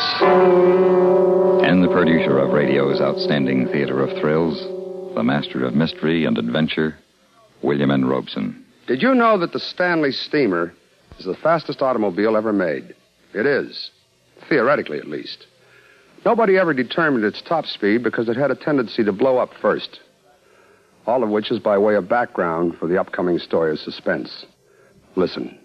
Listen, then, as Mr. John McIntyre stars in The Big Day, which begins 1 minute from now. I have never read a collection of American folklore which had a section devoted solely to the downtrodden commuter, but there should be. There are legends galore about the miseries of these poor folk. For example, there was this train in Idaho that was a mite slow. Once an impatient passenger asked the conductor why the train had stopped. "There's a cow on the track," he said. "We have to chase her away." A little later, when the train stopped again, the passenger roared, "Now what's wrong?" "Oh," said the conductor serenely, "we just caught up with that cow again." Folklore belongs to every nation's legendary past, and I guess we Americans have our share of some good ones. Like the one about... but we'll have to save that one for the next time we travel your way. See you then. And now, Mr. John McIntyre in The Big Day. A tale well calculated to keep you in suspense. What's it say on the gauge, Albert?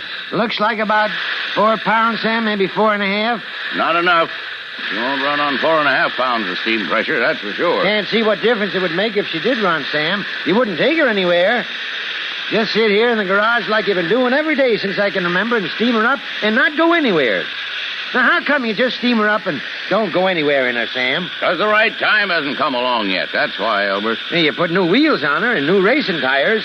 And you made me paint that crazy number 61 on the side, but you never take her out. Albert, I'm getting tired of you sitting there asking me why I never do this and why I never do that. Now, I'm going to tell you once more what I've been telling you over and over. I put the new wheels and tires on her because I'll need them when the right time gets here. And it's coming, Albert. It's coming sooner than you think. You're going to ride her up to heaven on Judgment Day, Sam? You're going to steam her up and drive your bright red Stanley up into the sky? Is that what you're going to do, Sam? That's very funny, Albert, very funny. No, I'm not going to drive her up to heaven on Judgment Day. I'm going to drive her where she belongs, out in the open. Out on the road where she can get up a full head of steam and show everybody what she can really do. Gonna show up all them modern cars, eh, Sam? Albert, I know I'm wasting my time talking to you, just like I waste my time talking to that son of mine. But 50 years ago, in 1907, a Stanley steamer was wrecked going 190 miles an hour. Oh, now, come off it, Sam. It's in the book, 190 miles an hour, and she would have done better if she hadn't come apart. I'll bet the fellow that was driving her came apart, too. Well, it wasn't the car's fault. The fellow that was driving her just didn't know how to handle steam. But you do. I do. When the day gets here, I'll show you. You and Ma and that son of mine and everyone else who think gasoline is the only kind of fuel for a car. The only reason the steamer isn't on the streets now is because the big oil companies bought 'em out to keep the steamer off the streets. But it'll be different when I take this one out. Oh, sure. And the time is sooner than you think, Albert. A lot sooner than you think. Now, get up there and pump, Albert. Let's get a real head of steam on her and see what she sounds like.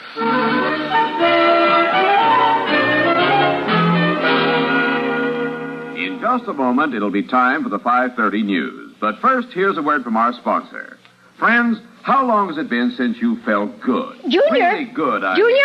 Yes, Mom? Where's Pop? The news is coming on, and he wants to hear the qualifying times from the racetrack. I'll call him. I think he and Mr. Fellows are out in the garage. Well, tell him the news is on. He'll be mad if he misses it. Well, there he is, Mom, coming in the back door. News on yet? Yeah, I was just going to call you. Did you get to the speed trials at Indianapolis yet? No, they haven't finished the important news yet. Important? What's more important, I'd like to know, than the names and times of the drivers who qualified for the Indianapolis 500 this week? Well, why in the world are you so interested in the races this year, Sam? I've always been interested in the Memorial Day race, and you know it. But why the interest in the times and what kind of cars they're driving and all that? You always listen to the race on race day, but this year you act like you're driving in it yourself. In a steamer, maybe. Huh. And what's so funny about that? She could take any one of those gasoline engine cars, make them look like they were standing still. Oh, come on, Pop. That Stanley of yours was made in 1917. Just because you put a lot of new stuff on her, like racing tires and modern wheels, well, putting her on a track with a modern race car would be like putting a workhorse against iron leads at the Derby. Son, let me ask you something. Sure. How old are you? 17. And how long have you been driving a car? 3 years. Legally? Almost a year. All right. Now, I've been driving cars almost as long as they've had them, and I happen to know a little more about the Stanley steamer than you do. And I know a little more about gas engines than you do. Son, don't you talk back to your father. Well, I'm not talking back to him, Mom. I just said that... Your mom heard what you said, son, and I can tell you this. If I could get that steamer of mine out where it could get a good start, I could whip any one of those fancy streamline jobs they got back at Indianapolis. Oh, boy. Sam. I could whip any one of them, and I could make them eat my steam. Sam, sometimes I wonder where your mind is. Yeah. Now, stop arguing about something that's impossible and listen to the news while I get dinner on. It's not impossible, and one of these days I'll show you it's not impossible. Big deal. Maybe that day is sooner than you think. What do you say to that? Well, I say you either sit down and listen to the news or go in and clean up for supper. That's what I say. And I say the Stanley steamer's the fastest thing on wheels. That's what I say. Anybody want to know what I say? No. That's what I thought you'd say.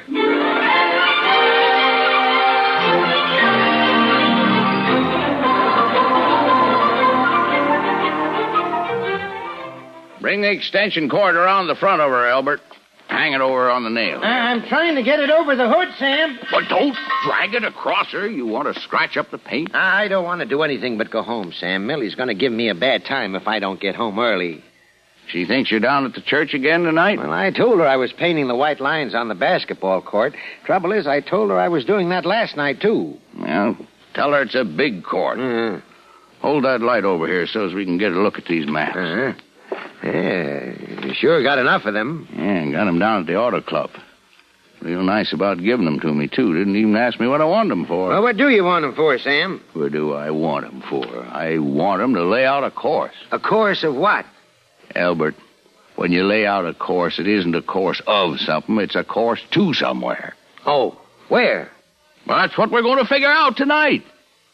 Hold the light over this way a bit. Let's take a look at this map here. California, San Diego to San Francisco. That's the one we want. Well, this is Los Angeles, Sam. I know. Let's see. Highway 101 runs from here to San Diego. Too many little towns. Not far enough, anyway. Millie has an aunt lives down in San Diego. Highway 99. If you went straight up 99 towards Sacramento, you'd bypass Saugus, Newhall, and you don't hit anything really big until Bakersfield. I had a friend once lived in Bakersfield. And out of Bakersfield, there's Wasco, Delano, Tulare, Fresno. And the road runs straight and level. Hand me that ruler there, will you, Elmer? Yeah. Here it is. Now, let's see. The scale says 21 miles to the inch. Fresno's about 10 inches from Los Angeles. That's 210 miles. Got a long ways to go yet. Sam, I don't know what you're going to do with that map, but I got to go home. If Millie finds out I've been spending my evenings over here in your garage fooling around with this steamer of yours, she'll skin me alive. Albert, let me tell you something. You got nothing to worry about. Oh, I got nothing to worry about with Millie? You got nothing to worry about with Millie. When she finds out why you've been spending your evenings over here... When she finds out... When she finds out why you've been helping me with the steamer, she'll be so impressed she won't do anything but applaud. Sam, I gotta go home. All right, Albert, you go on home. You go home and get a good night's sleep, and tomorrow morning I'll let you in on a little surprise. Sam, you've forgotten that tomorrow's Memorial Day or the race is on. I know the race is on, Albert. I know that you and I always listen to the Indianapolis race on the radio, and tomorrow we'll listen to the start just like we always have. Only it'll be different. Different? That's right, Albert, different. That's the surprise I'm talking about. Now, you be here at 8:30 sharp. 8:30? The radio doesn't even come on from the track until 9:15. You'll be here at 8:30 sharp, Albert. Well, I don't know why I've got to get here so early. Albert. All right, Sam, if you say so. I'll be here. That's the way to talk, Albert. Now, you go on home to Millie and leave me here with my maps, and I'll see you tomorrow. Yeah. Well, good night, Sam. Good night, Albert. And don't be late, because tomorrow, Albert, is the big day. Forecast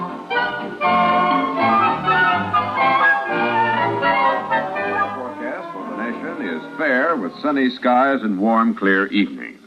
Stay tuned to this station for the started running of the great Memorial Day Speed Classic. But where on earth is your pop, Junior? I don't know, Mom. Well, I guess this is one day I don't have to worry about where he is. He and Elbert haven't missed the start of the Annapolis race for 15 years. That's Indianapolis, Mom. Annapolis is the Naval Academy. You know, I never can remember which is which. I tried last year to remember that the Indians were the ones at the racetrack and the sailors at the other place, but it didn't work. Yeah, I remember. You called it the Indian race from Annapolis. Yes, your pop almost exploded. Like that tin can of his in the garage. Don't you ever let your father hear you call that car of his a tin can. It's a Stanley steamer, and you know that as well as I do. It's a tin can, if you ask me. And I could beat it in low gear in my old jalopy. Pop would ever take it out on the road. We take you now to the Indianapolis Motor Speedway in Indianapolis, Indiana, for the start of the great Memorial Day Speed Classic, the Indianapolis 500-mile race. Hello there, race fans. This is Sam Pierce, speaking directly from the pagoda overlooking the starting line here at Indianapolis. And it's a beautiful day for a race. There are a few black clouds over Junior, the east. you better call your here. pop. He'll explode if he misses the start. Like his tin can? Junior?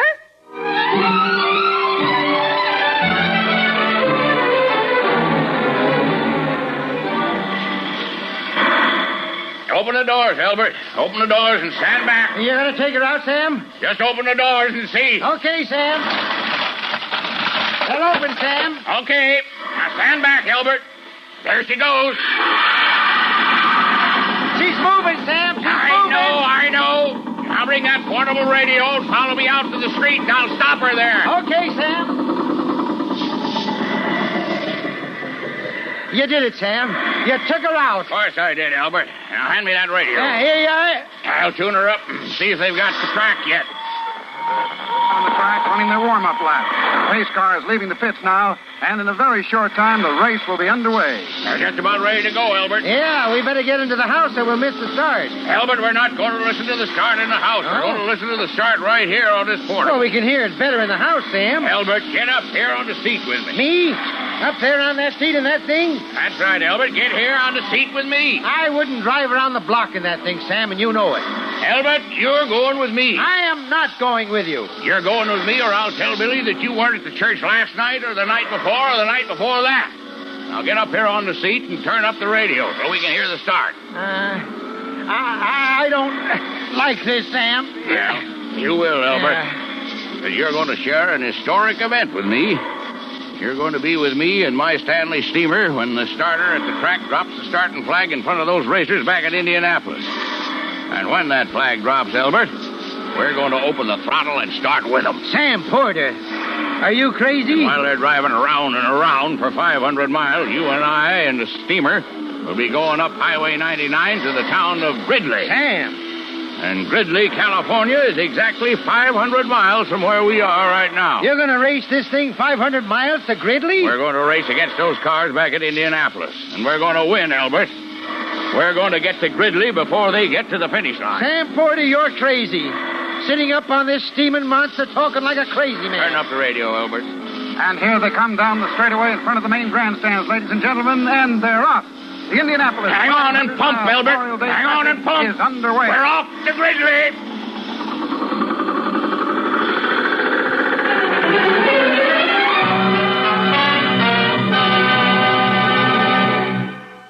In a moment, we continue with Suspense. Do you know the Social Security benefits to which you will be entitled when you separate from the service and take a civilian job? Here's a tip from Social Security. There are 4 times for action. First, when you go on a job covered by Social Security, you need a Social Security card. The account number shown on the card is used to keep a record of your earnings. Second, if a worker in your family dies and his work was covered by Social Security, some member of the family should ask about survivor's benefits at the nearest Social Security office. Third, if you're disabled before you reach 65 and have worked under Social Security, get in touch with the Social Security office. You and your dependents may be eligible for monthly checks. And finally, 2 or 3 months before you reach retirement age, get in touch with the Social Security office. If you want to keep working, fine. But get the facts about Social Security anyway. You may still be able to get benefit payments. And now, we continue with The Big Day, starring Mr. John McIntyre. A tale well calculated to keep you in suspense. We're in the 10th lap of the race, ladies and gentlemen, and now here are the standings. In first place, car number 31, Johnny Gallant. In second is car number 26, George O'Hara. How fast we going, Albert?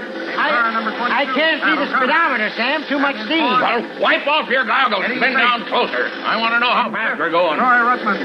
In sixth. I think the speedometer is busted, Sam. It says 95. That's not busted, Albert. We're probably going 95. Now get on that pump, Albert, and let's see if we can't get up a real head of steam.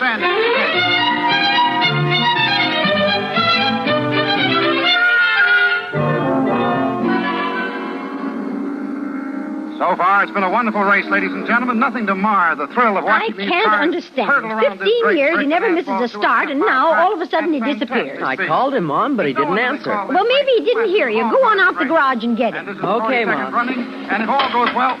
We interrupt the Indianapolis race for a moment to bring you a special announcement from the California Highway Patrol. This is Officer Hanson of the Highway Patrol speaking. We have just received a report that an unidentified object has been seen traveling north on Highway 99 at very high speed. We have no description other than the following. The object is bright red and seems to be emitting clouds of some vapor, perhaps steam. Oh, no. It was last seen heading north on Highway 99 in the vicinity of Caswell and was traveling at great speed. Oh. A sheriff's car that gave chase lost it and called in this report. Motorists are warned to be on the lookout and to give this object the right-of-way if they see it. All police and sheriff's cars are on the alert, and we'll bring you further reports as we receive them. Oh, dear me, no. Now to the Indianapolis Junior! Speedway. Junior! Pop's not in the garage, Mom, and you know what? I'm afraid I do, steamer son. isn't there either. Junior, I know where your father is. He's out on the highway in that... tin can? Tin can, and he's trying to kill himself. Get me the phone, Junior. I've got to let them know.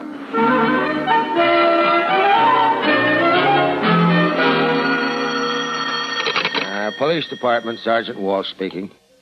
Yes? Yes?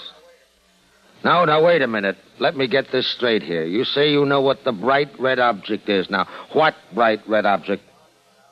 The one that's out on Highway 99. The one that's going so fast. Oh, that one. Well, why didn't you say so? Now, hold on a minute. I want to get this down. Charlie, get the radio open and stand by for an all-points bulletin. There's a lady on the phone says she knows what that crazy thing is on 99.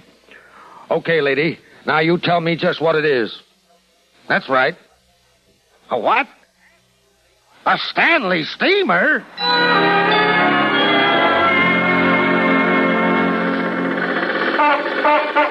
Where are we now, Albert? I think we're coming up to Bakersfield. It's hard to follow the map with the steam and the wind. Bakersfield, that's over 100 miles from L.A. Turn up the radio, Albert. We'll see how far they've gone at Indianapolis. And these cars are performing like the beautiful things they are. Ha! So far, we haven't lost a car. We've completed a little over 100 laps, 250 miles. Somebody's crazy. Well, it isn't him, Sam. Now, as you know, ladies and gentlemen, at the halfway mark, we always give the standings to the cars and their drivers. So now let's just take it. Uh-oh, wait a minute, ladies and gentlemen. The yellow warning lights are on, and that means we've got a car in trouble somewhere. I can't see too well, but I think it's...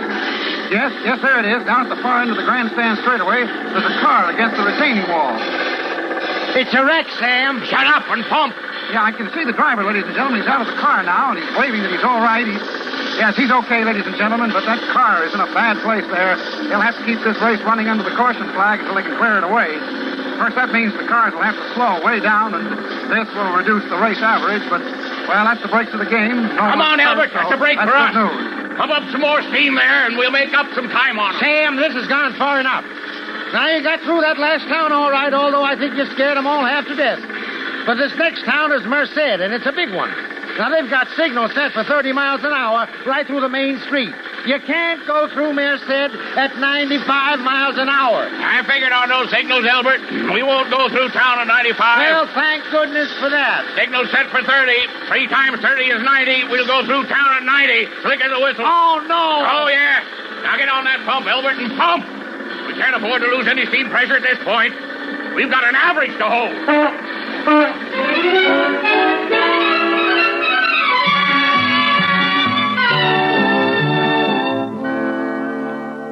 This is a special bulletin from the State Highway Patrol. The unidentified object that has been reported at various positions from Los Angeles all the way north to Merced has been identified as a bright red Stanley steamer.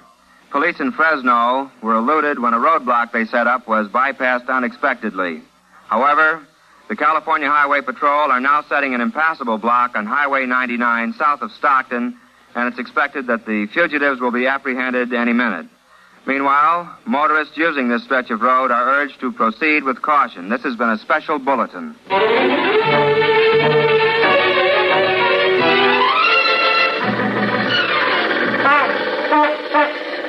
She's really rolling now that we got that fresh tank of water. She is that, Sam. It took us a little out of our way, taking that alternate road up into the hills back of Stockton.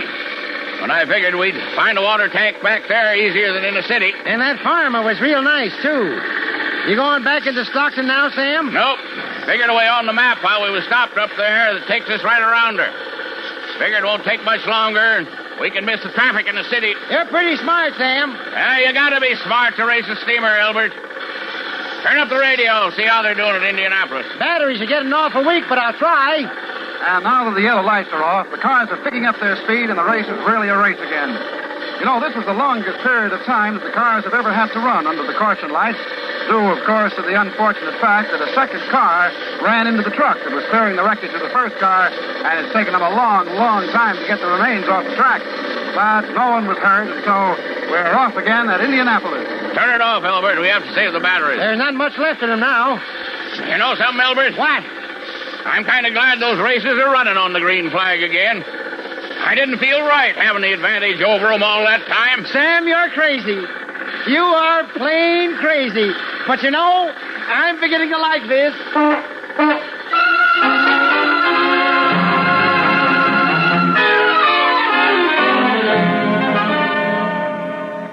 This is the State Highway Patrol speaking. We have a new report on the runaway Stanley steamer. For a while, it was thought to have mysteriously disappeared when officers waiting at a roadblock at Stockton reported it failed to show up. But just a short time ago, it was again reported on Highway 99 on the outskirts of Sacramento heading north. A block has been hastily erected at the town of Woodland, which is the next town along the route of the steamer. We'll have a further report as soon as we hear from the Woodland police.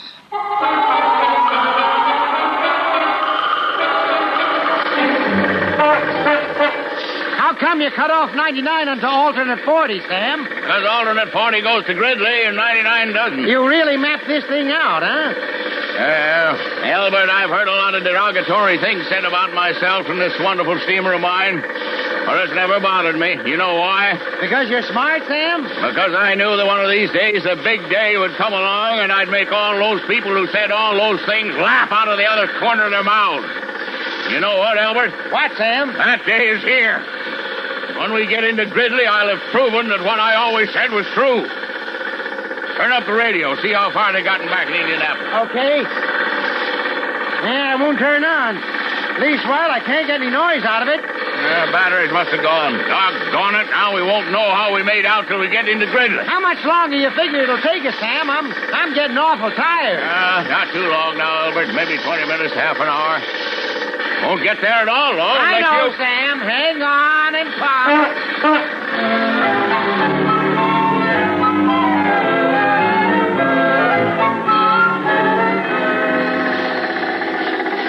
She seems to be slowing down, Sam. I am slowing her down, Albert. If I'm not mistaken, we should be getting into Gridley right over the top of this hill. You mean it, Sam? You mean we're really there? We made it? I think so, Albert. We'll know in a minute. Sure wish the radio was working so we could know how we did. Well, there'll be somebody in Gridley with a radio. We can ask them. Yeah. Hey, Albert, look there. Right down there at the foot of the hill. It's a town, all right, Sam. It's Gridley, Albert. Gridley in the finish line for us. Hey, looks like they're having a celebration or something. No, the car's all right. Maybe they've heard about it. No, most likely a picnic or a parade. Are you going to cross the finish line like they do back at Indianapolis? Albert, that's a great idea. We'll give them something to talk about for a long time to come.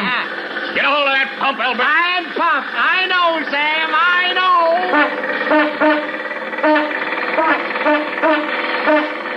Look, they're getting out of the cars into the street. There's something funny, Albert. They've got cars parked there across the street. And they're holding up their hands. Well, I guess there's nothing to do but stop. Don't want to bust up my steamer after she run all this way. Anyway, we got to Gridley. Right. All right, you two. Now just stay where you are. Don't make no fast moves. Sam, this cop doesn't sound very friendly. That gun he's waving doesn't look very friendly either. Now, I want you both to get down out of that Steamer, Stanley steamer. Well, that thing. And just stand over there quiet. I better do as he says, Albert. Yeah. Come on. Yeah. Albert. Yeah, Sam? I can't get my hands loose to the steering wheel. They're stuck. Oh, his hands are stuck to the wheel, officer. Well, get him unstuck and climb down out of there. You're both under arrest. For what? If I took the time to tell you now, we'd be here all night. Now get down. Oh, I almost forgot to ask.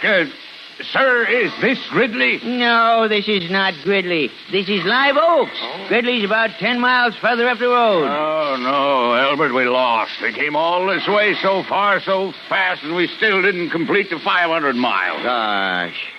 Say, you got a radio in your car, officer? Of course I got a radio. Can you get the station they have the Indianapolis races on? See how they finished? They didn't. They what? Them racers back at Indianapolis, they didn't finish. They stopped the race 5 minutes ago. Supposed to drive 500 miles, but they got rained out. They had to stop at 475. Albert, you hear that, Albert? We beat them. We went 490 miles and they stopped at 475. I told you the Stanley steamer was the fastest car on four wheels. Yeah. Now, wait a minute. If you don't mind, I'll ask you to get into my car and we'll take a slower ride back to police headquarters. Oh, sure, officer. And you know something, Sam? What, Albert? At least in his car. I won't have to hang on and pound.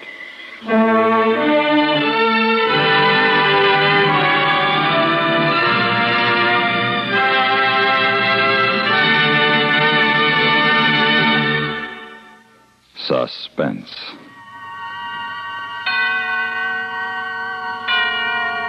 In which Mr. John McIntyre starred in The Big Day, written by Sam Pierce and produced and directed by William N. Robeson. Supporting Mr. McIntyre in The Big Day were Jeanette Nolan, Joe DeSantis, William Keneally, Henry Blair, Sam Pierce, and Dawes Butler. Listen. Listen again next week when we return with another tale well calculated to keep you in suspense.